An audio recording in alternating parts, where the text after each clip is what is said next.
Nice visit with my good friend Stephen Gibson.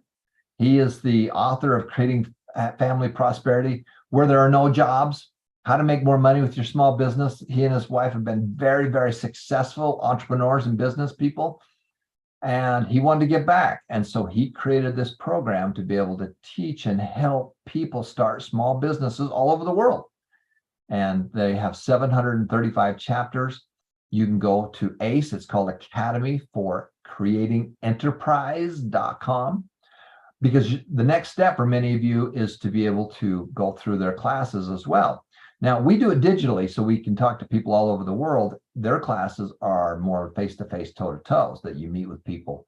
And we love both methods of learning. But we have Kurt Mortensen, a best-selling author. His books are well-known around the world. I think we have Kurt in the house, and he's going to be talking about Chapter 10. But I had a wonderful, wonderful discussion and talk with Stephen yesterday, and we're just so proud of you students that are making such a difference around the world. And we're so grateful for Stephen and Betty for making this happen and making this wonderful courses available to help you to have a better life. All right, if Kurt's in the house, I'm going to turn it over to Kurt and let him take it from here. Kurt, Chapter 10.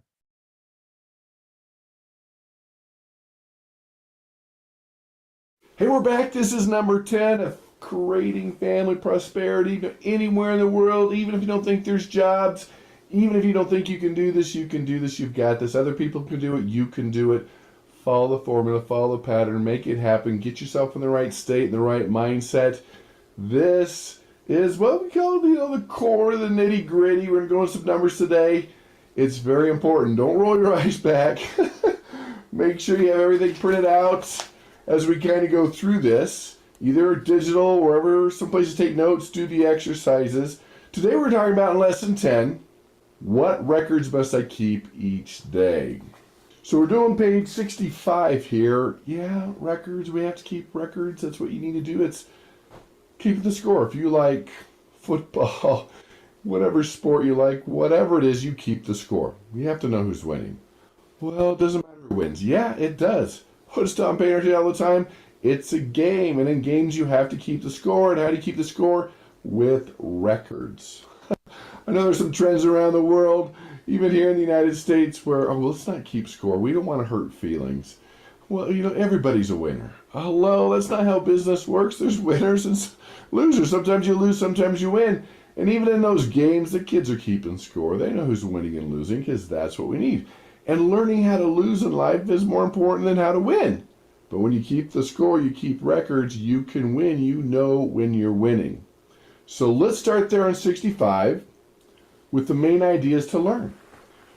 First of all, record keeping is vital to the success of every business, and business success or record keeping is a two-part process of, number one, making the records, and number two, reviewing the records to see what you can learn from them. Second bullet, you should keep daily records on 4 areas of your business: inventory, sales, expenditures, and cash. And we're going to go into that. But again, the key here, make the records and review the records. You're not just making them for fun. You review again so you can tell, are we winning, are we losing, are we closer, are we farther? This is keeping the score. This is how you know if you're closer or farther from your goal. You don't know if you're going to hit that target unless you keep the score. Let's continue on there on 65. These are the big questions to consider as you prepare for this lesson. We're going to talk about what records must I keep in order to run a more successful and efficient business. How often should I make records? How often should I review my records to monitor my progress? At the end of each workday, to whom do I show accountability? And of course, how can I keep good records to help my business grow? So those are the aspects, those are the things we'll be talking about: records, keeping records, reviewing those records. And it doesn't have to be that hard. There are ways to do this. You can adapt it to you and what we're talking about today, but every business has to know where they are. This is your dials on your car, your speedometer, you know what's going on. This is kind of your dashboard to see how successful you're being and what you need to adjust, what you need to change. Do you need gas? Are you going too fast? Are you going too slow? Is your car too hot, too cold? Those are the things you can learn with keeping records. So let's talk about some of these new terms we'll be talking about today. Record keeping, the act of writing down and reviewing things you want to remember. In business, you must keep records daily, especially the key areas of inventory, sales, expenditures, and cash. And we'll go into each one of those. Tracking, the system recording business-related information, which, when reviewed, reveals trends specific to the business progress or success. Then there's income statement, a financial record that summarizes the revenues and expenses of a business over a specific period of time. It shows the net profit or loss during that period of time. So buckle up, that's where we're going. Take some notes. I don't care if it's digital, pad of paper. You're doing some exercises. I'll point those out for you, and we'll talk about some more skills to be successful in business. Open book test. These are the answers all right here. You see other people's successful business, you start thinking, doing, and acting like them. That is the key.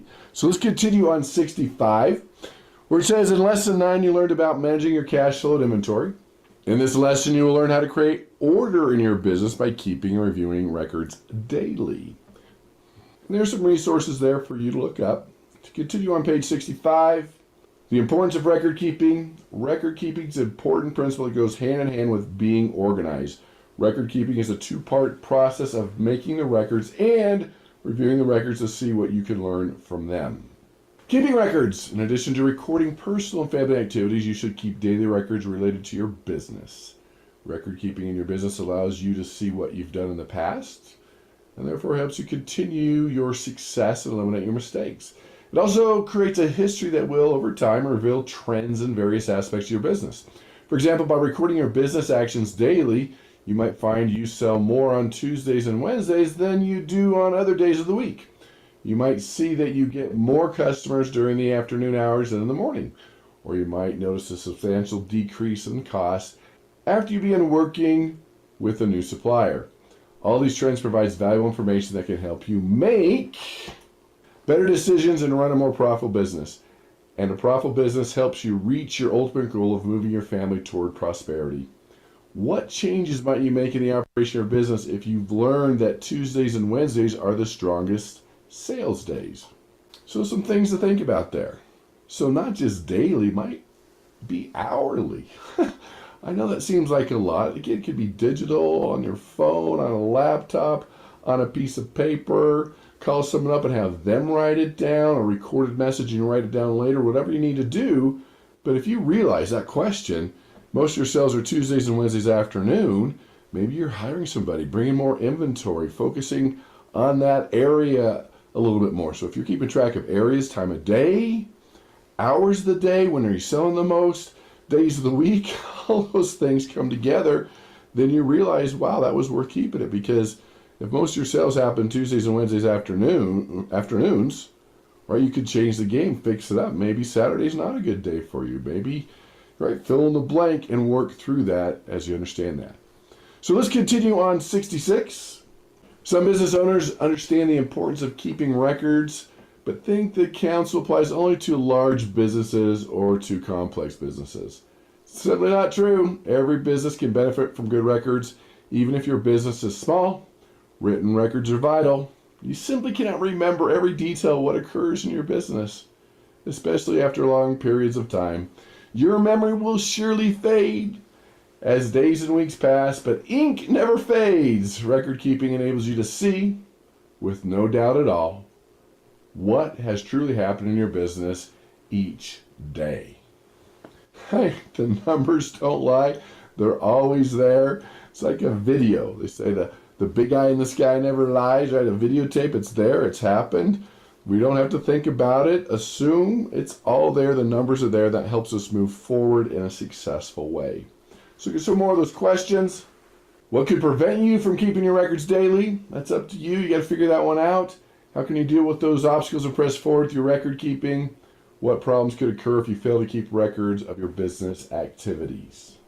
What are the obstacles? Probably you. Right? Oh, what a pain. I don't have time. You got to get in the right mindset here. It matters. These are your dashboard gauges on the car. This is how you keep the score. It's all right there. That's the key. That's what you need to know. So the obstacle is probably you. So find an easy, simple way, a way that works for you. If you want someone else to compile the numbers, someone else to do some of the numbers, someone within that system needs to keep the numbers. Let's continue there on page 66. Your process for keeping records will likely change over time.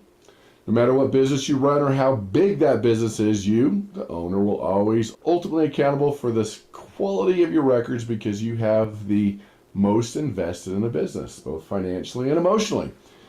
In the initial stages of your business, you will be the primary record keeper. As your business grows and as you hire employees, you can turn over some of the record keeping responsibilities to trusted employees. However, you still remain accountable for the quality of the records. Therefore, you must teach employees what records to keep, how to keep them, so that your records will continue to be accurate, meaningful resource for decision making in your business. Okay? And that'll be in lesson 11 as we go into that next time. Questions as you delegate record keeping responsibilities to your employees. What are the two most important things about keeping records? All right, do it. The good news is as your business grows, you can delegate it. As it even grows more, it can be all automated. The computers will do it for you. We'll get there. I just want to give you hope that it gets easier, faster, better as you progress in your business. Top of page 67, reviewing records. Records do no good for anyone unless they are reviewed and analyzed frequently. Peace of mind comes from having detailed knowledge of what is going on in your business. Knowing what is written in your records protects you from making the same mistake over and over and over and over and over again. You should study your business records daily. You should keep daily records on 4 specific aspects of your business. Having detailed information about these 4 areas will enable you to see the patterns and trends of your business. Pay close attention to each area as you read through this lesson. You might even want to post these 4 principles somewhere in your business and memorize them. So again, review them daily. Just a quick glance, make sure you have it filled in. And maybe weekly, you're just taking a deeper dive, adding the numbers up. Monthly, you're looking at trends. Quarterly, annually, you can kind of build it from there. Let's continue on 67. Keep records of your inventory. That's the first area. Each business has different inventory items. For example, if you're running a plumbing business, your inventory will have PVC pipe, copper pipe, joints, glue, T-pieces, L-pieces, and so on. If you operate a paint store, you'll stock gallons of paint, brushes, rollers, painter's tape, power sprays, and so on. Every business has some kind of inventory, even though they're different. So think about this. With your inventory, it's very important that you record the following information: the name of each specific item, how many of each item you buy, the cost per item, the date you purchased the inventory. Not complicated. You can piece of paper. You can keep track of it that way. Google has Google Sheets. Those are free. You have a spreadsheet. You can learn how to do those. It'll add it up for you. Keep track of a lot of those things for you. You just have to insert the numbers, set it up ahead of time. Let's show you an example here on 67. Pretend you sell cell phone accessories. This morning you visited one of your suppliers and made a small purchase. Your records could include the following. Well, they certainly don't have to look exactly like this, obviously. Name of the item. You see how they set them up there? Items purchased, cost per item, and the date of the purchase. Especially if there's inventory that might rot or might expire, very important you keep track of that date. And as you grow, you might want to keep track, where are you keeping this inventory? Let's continue. How do you know how much something costs individually? If you buy it in a large quantity, for example, if you buy 100 pieces of PVC pipe for a total of 370 pesos, how much does each PVC pipe cost? There's your math question of the day. I'll let you figure that one out. Continue on 67. To cement in your mind the importance of keeping track of your inventory, consider the following true short story of a plumber in Mexico City. Jose is a plumber who started his own plumbing business 6 years ago. After a few months, his business begins to run out of money, and he could not buy any more inventory. He started to look for some money. He needed either someone who could lend him some money or someone who could become his business partner by investing some money in the business in order to keep it running. He found Pepe, a very successful businessman. Jose was excited that Pepe would consider investing in the business and joining his team. First time they met, Pepe asked for Jose to have all his inventory records ready so that he could look over them. Jose was a bit shocked. He had never kept track of his inventory and wouldn't have a single sheet of paper to show Pepe. He didn't know what to do. He didn't even know where to begin. He tried counting and recording each item, and after 8 hours of trying to organize his inventory, he gave up. When Pepe arrived, he saw the condition that the business was in and how unorganized Jose was. Pepe thanked Jose for the partnership invitation, but declined to go any further in the business. He told Jose that he needed to be able to see how much money was being spent on different inventory items. In addition, he needed to be able to see what items were being sold and when they were being sold. He even wanted to be able to see who was buying the items. He wanted to see the receipts of the purchases and the records of sales. Jose, unfortunately, had none of those records. Jose committed a serious mistake. He thought that since his business was small, he could remember everything that was happening in it. That was simply not the case. Jose had a lot of cleaning up to do. Shocked and motivated by Pepe's rebuke of his business operations, Jose spent the next 3 weeks counting and organizing his inventory. To his surprise, he had more than 3,000 nails, 2,000 screws, 30 pounds of unused glue, and much more. Jose began to realize that he had wasted money on too many items like nails and screws, and he didn't even need them. Jose learned some valuable lessons from this experience. First, he learned that he had a lot of money tied up in inventory that wasn't selling. Second, he learned the inventory records are vital. They help you see the cash and plan of your purchasing wisely, and they keep you from spending money poorly. Third, he learned that though it's best to keep inventory records from the beginning, it's never too late to start. Each business owner is different, so is each business owner's way of tracking inventory. There are many good ways to record inventory-related information, but remember that each system must include the 4 items discussed above. Now it's your turn to apply the principle to your own business. Take 15 minutes to figure out what inventory tracking system you will use in your business. Create a form or forms to help you track your inventory. Include the 4 necessary elements of inventory tracking in your form. Decide how often and at what time of the day or week you will count your inventory. If you have employees, decide who will be taking charge of tracking inventory for your business. So you saw what happened to Jose? He didn't even know.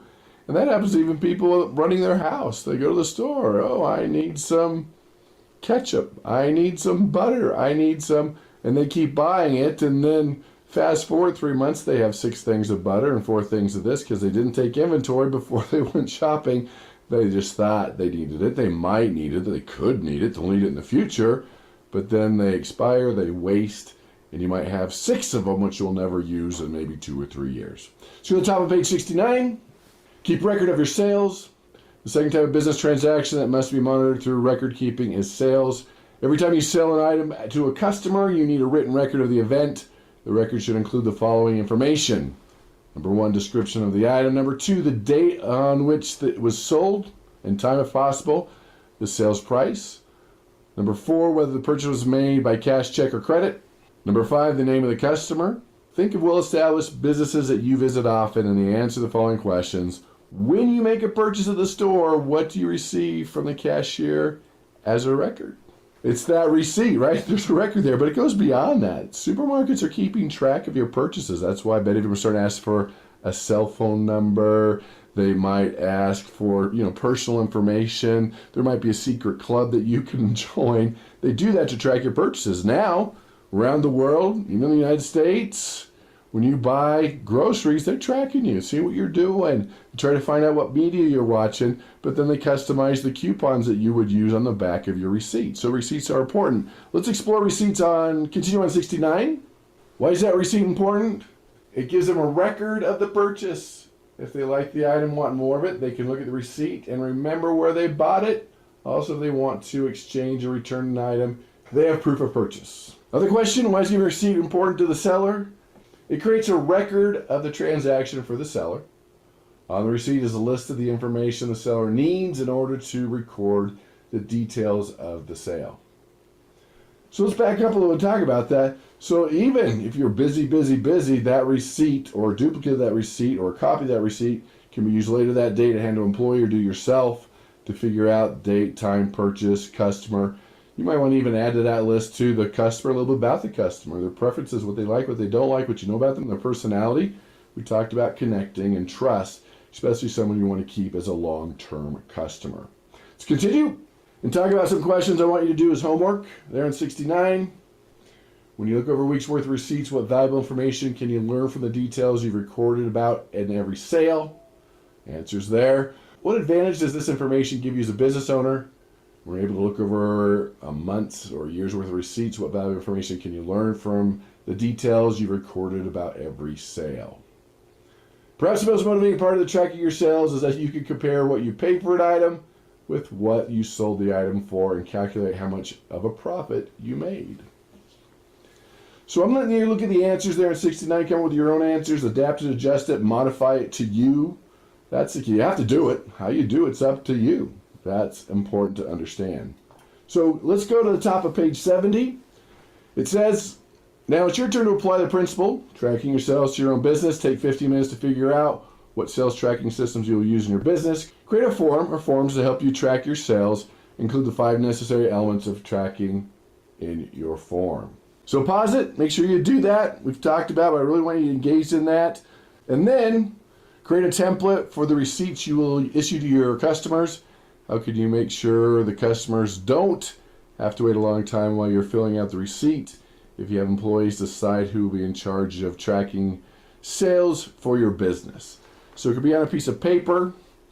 Do you copy it after you fill it out? Do you take a picture with your phone after you fill it out? Do you go and get copies of the form that you've created? Maybe you want to do it in duplicate, depending where you are in your business, to where you fill it out once, you just tear it, they get one, you get one. Different ways to do this. Decide what works for you. Continuing, keep records of your expenditures. There are always costs involved when it comes to running a business. You almost never get anything for free. From the business experience you are already gaining, you know that you have bills to pay, inventory to purchase, employees to pay, and much more. Expenditures happen every day, and they must be recorded.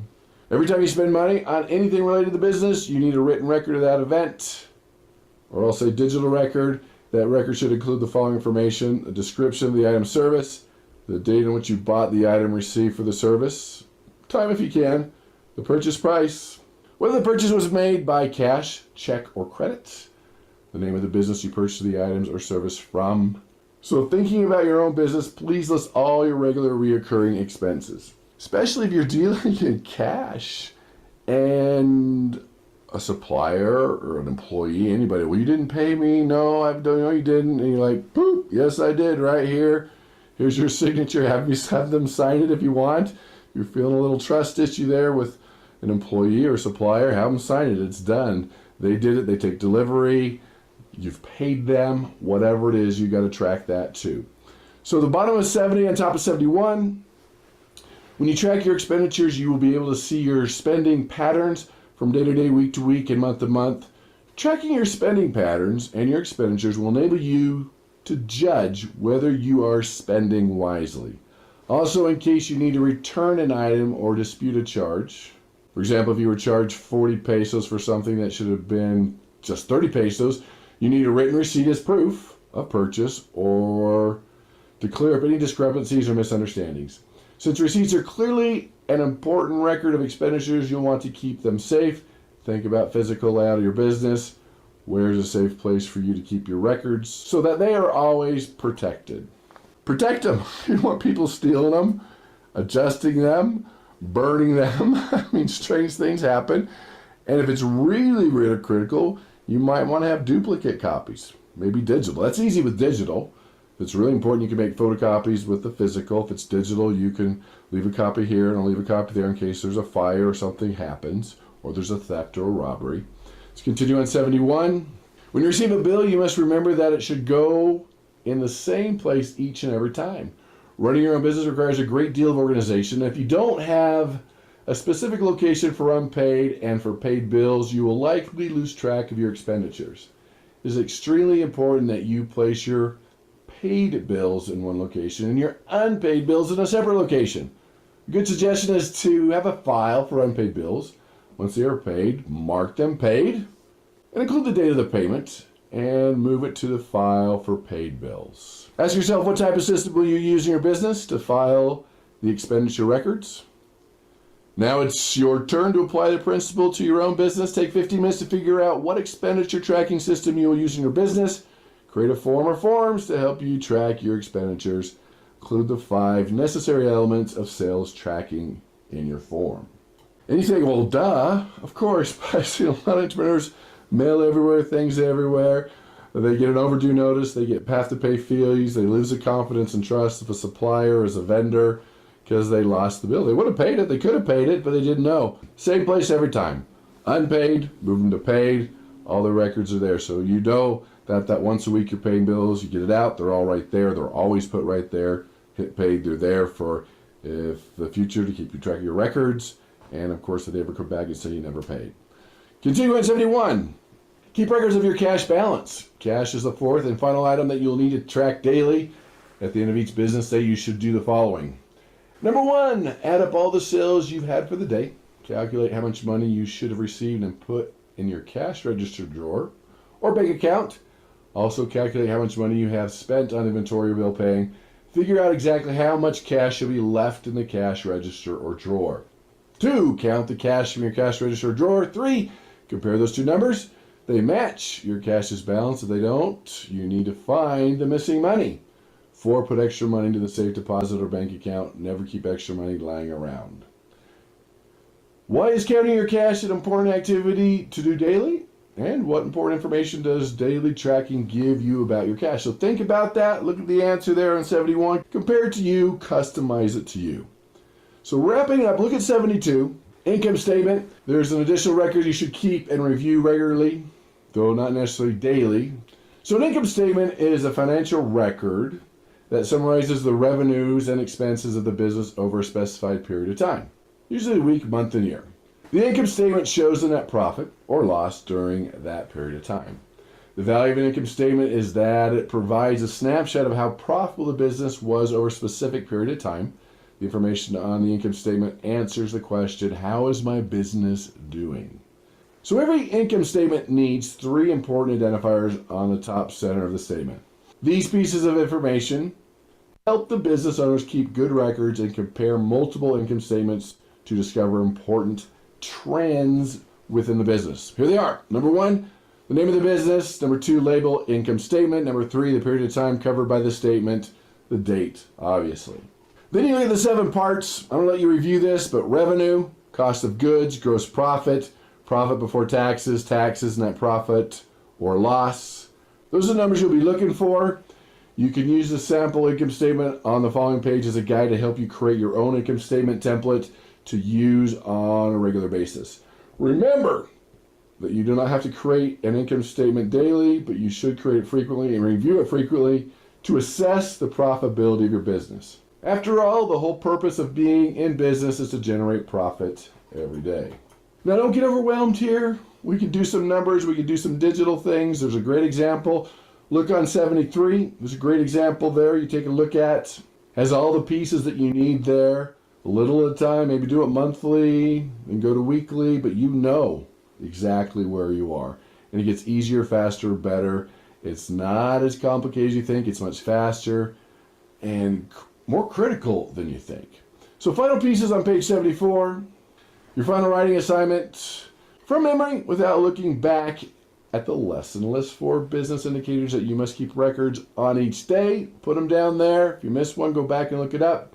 Bottom line, in order to really understand your business and thus be empowered to improve and grow your business, you must keep good records and review them regularly. Specifically, you must know what's going on in your inventory, sales, expenditures, and cash. So there you have it. I like to do physical, then make it digital. It's important, it's critical, it's down. I don't have time. This gives you more time. I don't have time. This makes you more money.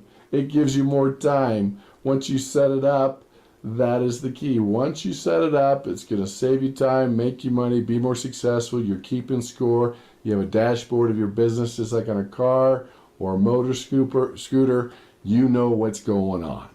So a couple other things let's talk about as we talk about being successful business is understanding expectations. This is the business mindset. Now, am I talking about their expectation, your customer, your prospect, or your expectations? Both. What you expect with confidence tends to happen. So you need to have confidence for your prospects to know, oh, they're going to fulfill their obligation. They know what they're doing. You need to have that internal confidence. Yeah, I've got this. I can do that, because both of those will increase your success. Now, first of all, there's attitude. You're like, what's that got to do anything? Your attitude comes from your expectations. It's a self-fulfilling prophecy. It really is. Attitudes come from those expectations. So if you expect to have a great day, it's going to happen, you're going to grow, you're going to make some sales, you probably will. If you expect to have a rotten day, no one's going to buy, everyone's going to yell at you, they probably will. That's the key. Most people are like chameleons. Have you ever seen that lizard that just absorbs the colors from the surroundings. They absorb the attitude of others. No, you decide when you wake up what type of attitude you day. So when someone does something mean, you know, I've got this. You don't let that taint your attitude for the day.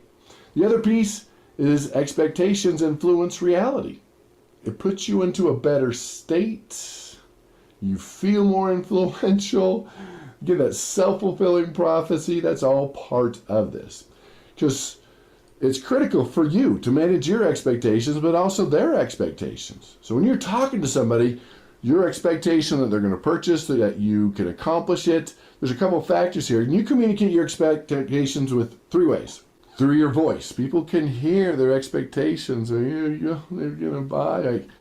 This is going to change your life, right? So through your voice. So your body language, you're more open, you're more confident, you're not being timid, you don't have a bad posture. That's a big one. And of course, language. The language you use. Use language that is very positive, that they're going to do it with your expectations.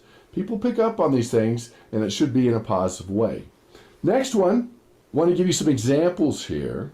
The broken window theory. What's that? If you had a large manufacturing plant, lots of windows, went out of business, so they shut their doors, no one's in there, and that was fine. But once that first window gets broken, it's easier for the second window to get broken, the third window. If you leave graffiti on a subway, the next day it's easier. If you leave a dirty sock on the ground, a dish in the sink, it makes it easier to put another sock or another dish. Basically, your surroundings. We know that even at a flea market, for example, a swap meet, wherever people are selling their items, having more people in your booth, the expectation that people are buying, they're excited, they want to be there, a lot of people are doing it makes a big difference. Having a longer line sometimes can increase sales. So there's some about environment.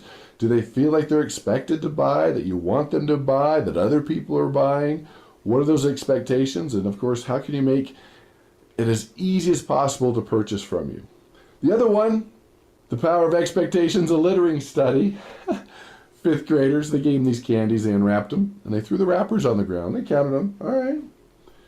And then they waited for 2 weeks. Over those 2 weeks, the teacher's like, I think this is the cleanest class I've ever had. Transferring expectation. Custodian writes on the board, thanks for being a clean class. Vice principal comes in, I heard you're the clean class. And just by giving people that reputation, that expectation that they're going to purchase, that they're going to do it, can make a big difference. So they handed the candy out 2 weeks later. It wasn't perfect, but it was a lot better. The wrapper's not on the floor. The next example, this is at Harvard of all places, right? So they gave students these rats. Half got smart rats, half got dumb rats. Hello, the rats, the same batch. But the people that got the smart rats, they were faster and better in the mazes than the ones that got the dumb rats. That's part of it.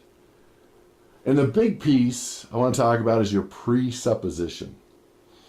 That is to presuppose. It's a big word, let me explain it. Basically, one thing that'll really enhance expectations, and this is part of NLP, Neuro-Linguistic Program, if you've studied that, you're presupposing. You're talking like they're already doing it, that you expect them to do it, that they're going to purchase it, that they're going to get involved with you. Hey, when we solve your challenge, when you get this, when you see an increased income, that's presupposing it's going to happen.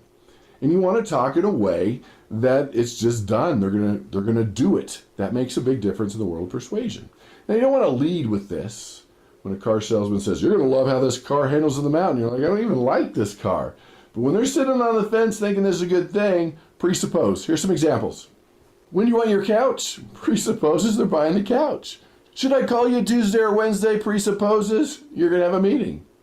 Your first class will start next Monday. Presupposes they're taking the class. You want 4 or 5 mangoes? Presupposes they're going to do this.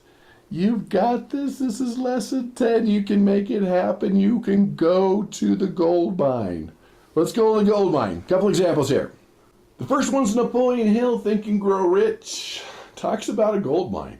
All these famous scientists got together. They got this gold mine. They got their latest equipment, and they dug and dug and dug. And then all the experts say, no, it's here, but they dug. It wasn't quite there, and they just kind of gave up and walked away. Some other people came along and says, hey, can we buy this? And they got all this equipment for pennies on the dollars. They got all this land, and they started digging. They realized they were only 3 feet from one of the biggest gold mines in history. But keep going. So be persistent. Keep pumping the pump. Keep doing this. Keep digging. When you have good information, you're on the right track, keep digging, and you're going to get to the gold mine. And part of that, too, is understanding this story. And this was taught to me by one of my early mentors, Jim Rohn. So, two guys, gals, or whatever, just say two guys sitting in the house, laying there. One leaves for a few days and come back. So this guy's sitting there, one roommate's just sitting there watching TV. He's like, where were you? He's like, dude, I found a gold mine. There's gold everywhere. It's about 5 miles from here. Let's go. Get a pick, get a shovel, get what you need. Let's go. Let's become wealthy. Let's go to this gold mine. And the roommate was watching TV, and it was a pretty good show, good movie. He's like, oh, can we go after this movie? And do they have cell phone service up there? How much does a shovel cost? How much time are you thinking about? When are we going to be back? Okay, a gold mine. When you're there, those are questions you ask yourself when people take you to the gold mine. Those are excuses. So you need to have the reason.